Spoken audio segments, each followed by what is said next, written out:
I look forward to Fridays because I can talk to a guy who really knows politics. He's forgotten more about politics than most of us will ever know. You know him from his covering of the Trump rallies, of covering the Iowa caucus, the New Hampshire primaries. He's epic politics, man. He's Michael Shure, everybody. Hey. Hello, sir. How are you? Wow. What an amazing week to see the quiet part said out loud, which is essentially on the border crisis, which has been tied to the Ukraine funding. And you can, characterize this any way you want, Michael Shure, but to hear GOP senators and Congress people acknowledge the fact that they are trying to not solve the problem, in a sense. I mean, that's really what it is of the border. Because they don't want it, because Donald Trump is saying don't solve it, don't address it, because I want to be able to run on it to beat Joe Biden. Yeah, which is something we said a week before those senators said it out loud. We talked about it here.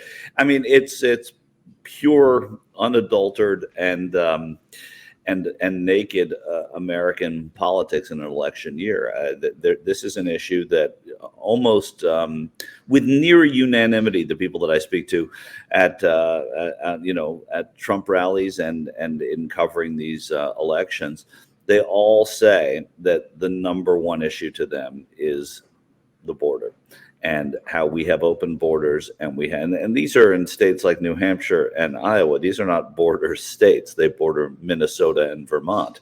So it's not something that you would think would be there. But Trump knows, and his people know, that this is the single issue that scares them the most. It's also, I think we can say, there are underlying factors. It's not because of jobs entirely. Let's put it that way.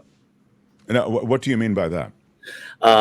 Meaning that I'm sure in my travels there are a lot of people that look at it as a race issue as much as they do, and if not more, but they're able to cover it in jobs, and the fact that many of them think that crime is coming across the border in droves, that these are criminals, not just because of the fact they're breaking U.S. law by coming in illegally, but by the fact that these are criminals that are coming to the United States. They were criminals before they crossed the border. So that message has been successfully communicated sufficiently anyway. That's when I say successfully, such that people are voting on it, even though that's a misconception. I mean, it's clear we have a border crisis. I think it's fair to say there's a huge issue at the border, but you're saying some of these attendant specifics just, it's just messaging, political messaging. There's a disconnect between what they say about several issues, not this, and what is really fact, and that has been a key to the success of Donald Trump for 8 or 9 years. This is here's from Lori. She's always got something interesting to say. Lori says this should be a major Biden ad and Lincoln Project video. Trump saying that he wants to keep the border problem unsolved to help him get elected. He is willing to prolong your suffering for his own purposes. It's interesting how that's true. You need to message around it. I don't know. I think you can. Your thoughts on that? I mean, getting that word out there, and the word is out there. It's in every newscast that I. It is. Look, you're not going to change his base, right? His base is what it is, and they'll believe whatever it is that he says. And they will, if they doubt it or if they have problems with it, they'll find other reasons to support him. But on this issue alone, Democrats are going to have to find a way to, and Biden specifically is going to have to find a way to talk about and to get people to believe that it's Republicans standing in the way of progress on the border. And we just need a little more evidence. It's also a little early, but I'm not.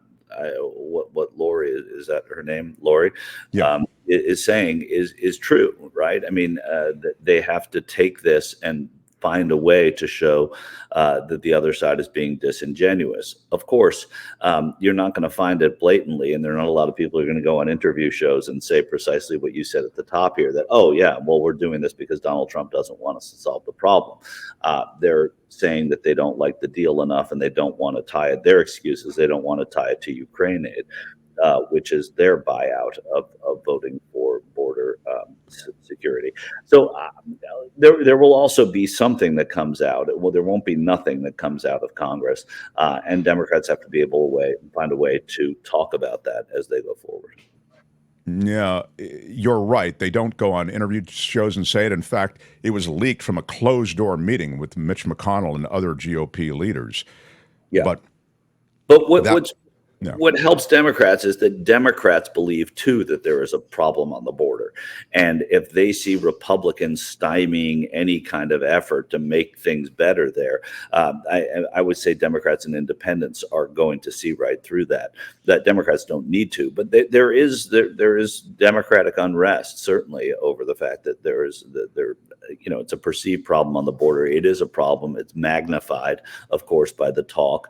And it's going to be something that's going to be talked about for quite a while. Stymieing, I will ding, and disingenuous, I'll ding. That was a question that was good. Do you want to put it back up there, whoever? Why can't Biden override with executive order the Republicans? Why can't they be overridden by the president to make a border deal? Michael, could you speak to that?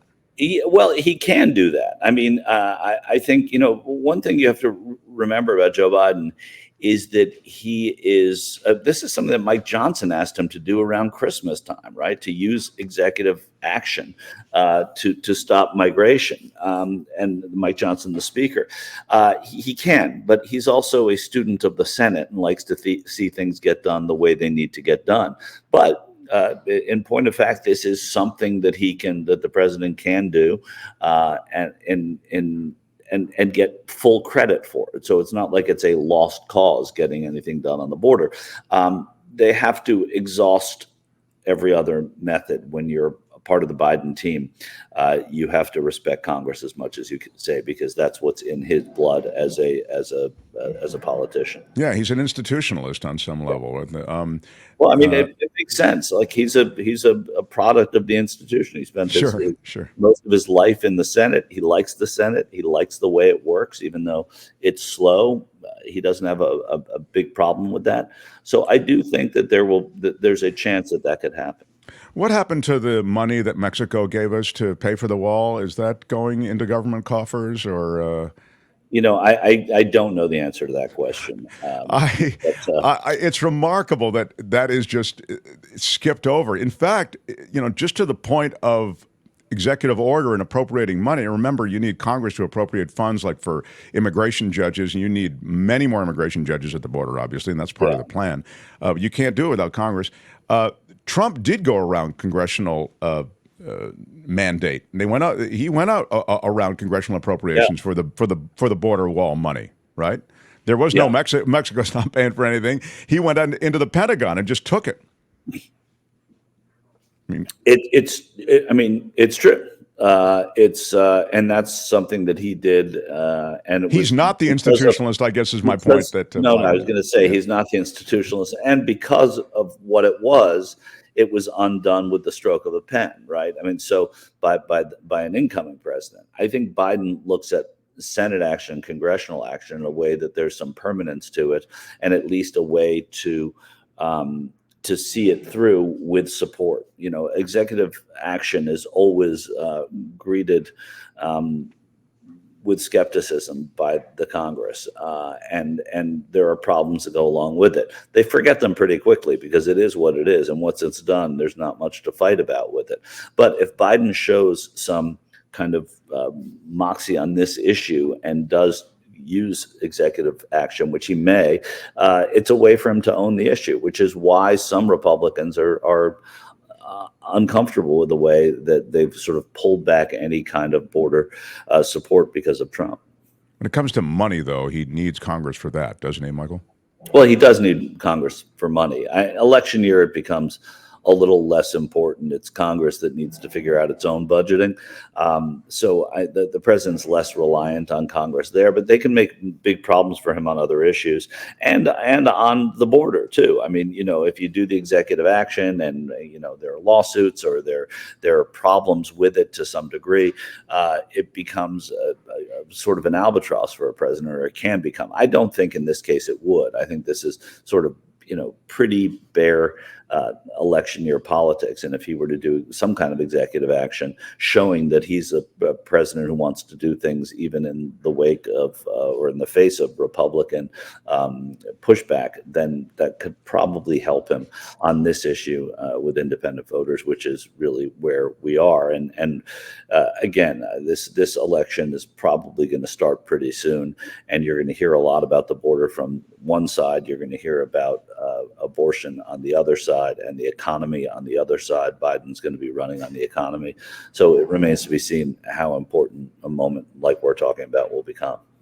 But let me tell you what is happening and is getting the headlines and continues to be, potentially a constitutional crisis is related to the border. What's happening in Texas, and I mentioned in the first hour that I would talk to you about this, is essentially the governor there, Greg Abbott, is asking the Texas National Guard to continue to use this concertina wire, this barbed wire that goes up, and the Supreme Court said that it's a federal situation at the border. It's not a state situation at the border. Right. But and one of the options here, and but people like Joaquin Castro and others are saying that it's time for the president to take over the Texas National Guard, which as commander-in-chief he is able to do.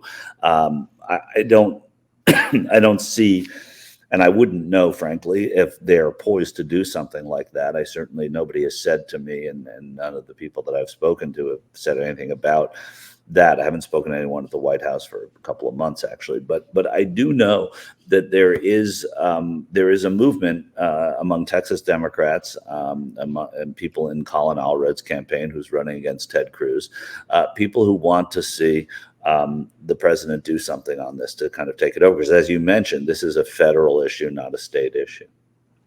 So the political hay that's being made of this is predictable on some level. Abbott saying, I need you, the federal government, and President Biden. Here it is. President Biden has violated his oath to faithfully execute immigration laws enacted by Congress. Instead of prosecuting immigrants for the federal crime of illegal entry, President Biden has sent his lawyers into federal courts to sue Texas for taking action to secure the border. Right. Yeah, and he doesn't even need to. If court fails, he can federalize the Texas National Guard, and then he doesn't want to do that. There's nobody who wants him to do that except the people who are saying they want him to do it. But there's no one on his side because it creates a whole new problem and a whole new distraction for the president. Oh, my God. Exactly my point. It becomes a political rallying point. It already is in other states with Republicans who have nothing to do, as you just sort of noted along the way here, that, you were hearing about this border issue in states that aren't on the border, that don't have something in all of this, no skin in that game. You got Phil Scott of Vermont supporting Abbott's move.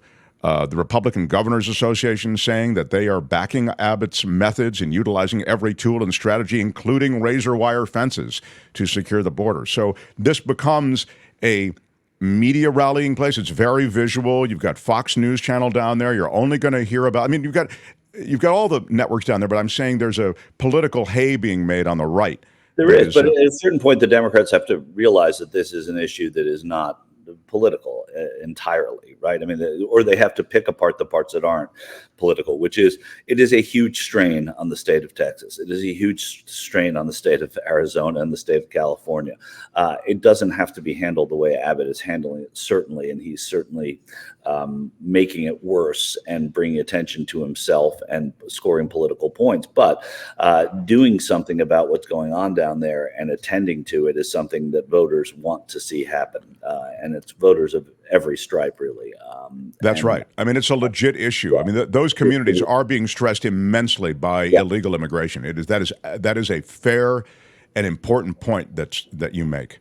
And to that end, they're going to, it's not like they're giving up on it, right? They're going to be addressing it in the way Greg Abbott wants to by bringing in the National Guard on a federal issue is not going to be acceptable to a lot of Democrats. And the president, whether or not he deputizes or federalizes the Texas National Guard remains to be seen, but there's going to be some kind of intervention.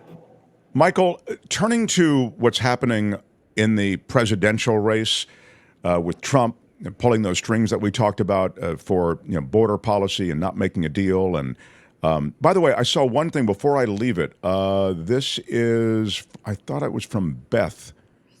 She was essentially saying this. Let me just find it. It was an interesting, provocative notion, and I've heard it elsewhere. The idea somehow, I can't seem to locate it now, but the idea somehow that Trump wants no border deal because the border deal is linked to Ukraine money, and he doesn't want money going to Ukraine because he's doing the bidding of this is Trump's way to throttle the Ukrainians for Putin. Okay, I know this is the 3D chess of it. Well, it is the 3D chess. I happen to respect Beth's belief. I don't agree with it because I don't think that that's where this sophistication is happening. I don't think it is. I think what's going on in the basic tenets of Trump's election are going to be America first, right? And when you look at America first, you're going to look at protecting the border from people who are not American. You're going to look at keeping money in America to fix the problems of America. This is what Republicans are going to do. So keeping money out of Ukraine is part of that. It's going to get a little trickier when it comes to Israel and the money going to Israel. When I ask a lot of these voters at these Trump rallies if they agree with sending money to Israel and Ukraine, many of them, not all of them, make a delineation between Israel is okay and Ukraine is not. And I don't think it's in deference to Putin. I think that it's in criticism of Zelensky and where that money is going and how it's unaccounted for. They want transparency. I don't know if that's just a code word for it's okay to give to Israel, but it's not to Ukraine, because I just don't think at this point we're at we want to help Vladimir Putin out part of things. I think it's we want to help Donald Trump out, and Donald Trump is helped by having immigration and the border be a premier issue in the 2024 presidential. Yeah, I think Donald Trump wants to help Donald Trump out too. I mean, I think Donald Trump just wants to win. Yeah. Right. No, that's what I'm talking about. I'm saying okay, Donald you're talking about Trump. Okay, cool. Yeah. So Michael respects your connection, Beth, but doesn't necessarily see the connection. Now to Nikki Haley quickly. She hauled in $1 million in donations since Trump essentially threatened. There was a warning from the former president directed to GOP donors to stop funding Nikki Haley. And he said anybody that makes a contribution to Bird Brain, is what he called her, from this moment forth will be permanently barred from the MAGA camp. We don't want them and will not accept them because we put America first and always will, in caps. So being banned from the MAGA camp, that's, I don't know, discounts on MAGA merch, that's going to be gone, and all of the privileges that accrue to you being in MAGA camp. But look, being on the wrong side of Donald Trump, he's recriminatory. He's vengeful, but Nikki Haley is fundraising off of that. Do you get dinged? I do, for recriminatory. Yes, thank you. Yep, no problem. I think that you're seeing what we know about Donald Trump in play. Donald Trump does not want somebody else out there criticizing him anymore. He knows it's going to come from Biden, and he doesn't want to come from the home team. He's tired of it. It's getting under his skin. I think Biden's getting under his skin. I think Haley talking about his cognitive decline, and I'm talking about Trump's cognitive decline, is something that he wants nothing to do with. He wants to own that issue against the president, as he has. But look, the election has started. Joe Biden has acknowledged that Donald Trump is the presumptive nominee. Having Nikki Haley in there is like having a surrogate for Joe Biden, and going after Donald Trump constantly is important to his campaign as well, and that's why Trump wants to stop Haley at all costs. I think we can probably toss out any flirtation with Nikki Haley as his running mate as well because of all of this. But I don't. I don't see a path for Nikki Haley. That said, I know that the anti-Trump faction of the Republican Party wants very badly for someone else to stay in there and go after Trump as long as possible. I love that you say you don't see a path, because I want to now get to the 3D chess of Nikki Haley, which I think, as I've said before in this show, and I think you'd agree, people run for president for many different reasons, and wanting to be president is literally just one of the reasons. It's not the top reason sometimes. The notion that Nikki Haley is sort of burnishing her brand for another run in, 2028, it seems to me maybe one reason that she's continuing in the race. Yeah, I mean, lots of people run the first time and don't win, right? It's very rare that you run the first time as a somewhat unknown quantity nationally and do well. You do it to get your name out there for the next time. I mean, and accidentally, Barack Obama accidentally won the nomination. That was what he was doing. He was going to serve out his Senate term, run for president, and get his name there for the next time. And sometimes it does work. It's not going to work with Nikki Haley, at least as of right now, and at least until something changes with the status of Donald Trump. But this is probably what she's doing. She probably thinks that she would be a good president. She's been a governor. Governors make, capable presidents for the most part. And so I think that when you look at what her point is, it's to point out that we are in a bad position in the Republican Party now because this is who our standard bearer is, and I want to fight it as long as I can. After South Carolina, if she gets vanquished in South Carolina, it's going to be tough to make that argument. We're just running out of time here, but John said, this is about being thrown out of MAGA camp if you support it. Ask Michael what the MAGA camps are like. You've been closer to MAGA than probably any other reporter. I've never camped with them. I've been out with them a lot. I spent 15 months on the road with Donald Trump in 2015, 16, and I've been, out there immersed with just his campaign and outside of his events a lot recently. They see that he can do no wrong. There are very few people whose support of Trump is lukewarm. But again, it remains to be seen whether MAGA camps can increase their enrollment, and that seems like a tall order. There's not a huge number. I'm sure there are people who have warmed to Trump since he's been gone or since Biden's been in office, but he's not someone who has attracted a lot of new support over the time he was president and in his post-presidency. Whether people go back to him or not, it remains to be seen, but there's certainly, you don't feel that online at a Trump event. In honor of Jim Avila, we'll just announce. There's always been in this country 30 to 35% idiots. Right. Who's that guy? That's Jim Avila, your old partner. Your old, partner. Oh, yeah, I totally remember him. In this segment. Now you get it? Yeah, no. Yeah, once somebody is not on, sharing the mic with Michael, they're dead to him. Exactly. Can't come to Shure camp. Michael, love your visit with us. Thank you for being here. Quick word about the Niners. They are laying 7 on the... I think it's up to 7.5 even. As you know, Mark, never bet for or against the 49ers. But let's hope that they win. Debo's going to be back, and, they should... I would hope be able to beat the Detroit Lions, and that run defense that is suspect and the pass defense, which is good, but still, I think Brock Purdy can be surgical with and go Niners. Wow.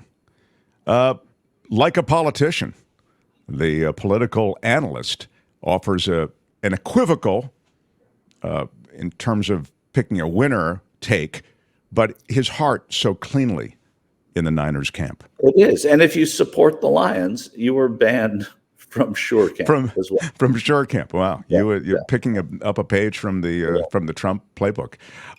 Michael Shure, thank you. Go Niners.